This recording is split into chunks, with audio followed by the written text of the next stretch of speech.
So I bought my first rental with less than $8,000 out of pocket. No inheritance, no rich uncle. He had a job, limited cash, but he brought the real estate experience and the track record, and I brought the business and entrepreneurial experience, shared trust, and complementary skills. So I bought my first rental with less than $8,000 out of pocket.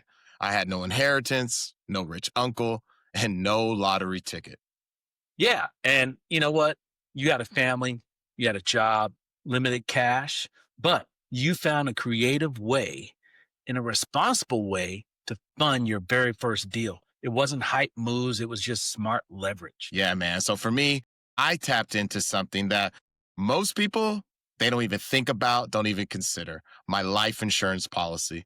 I had built up some cash value over time, and instead of just letting it sit there, I borrowed against it for my very first down payment. It wasn't huge, but it was enough to get my first door. Absolutely. And I had a little bit of cash stacked up and paired with some business credit from my marketing agency, not personal cards, not a HELOC.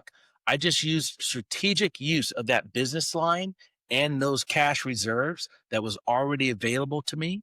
The key is we didn't go into debt for the sake of it, right? We used leverage backed by a clear plan to refinance later and then pay it back very quickly. Exactly. So that is the difference. Leverage with a purpose. It's not desperation, right? So Yeah. here's the second thing. Number two, on my second deal, I did use a HELOC from my primary home for the down payment and rehab. But that's what really made BRRRR possible.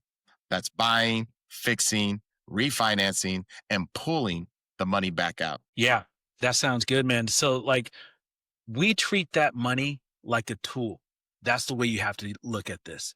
It goes into renovations that create equity. We're forcing equity, not consumption. And then when we refinance that whole deal, we get paid the balance right back. And we can pay that down on the credit that we borrow. And then we rinse and repeat. And that's part of that entire BRRRR strategy. So here's the third thing that you can do. Now people always ask about partnerships. So should I bring in an investor? Well, you can, but start with the partners that you already have, like your spouse, your best friend, or hey, how about your cousin?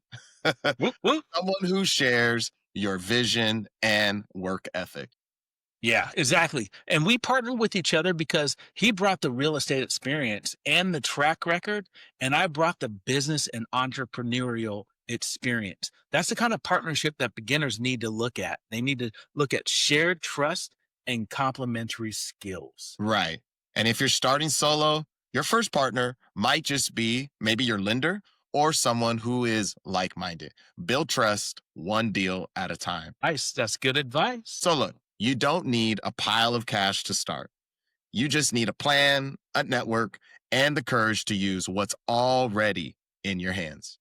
When you're ready to run the numbers, grab the Brothers BRRRR Analyzer sheet. It shows you exactly how creative financing pencils out before you ever call a lender. Start smart, Start small, but start now. start now.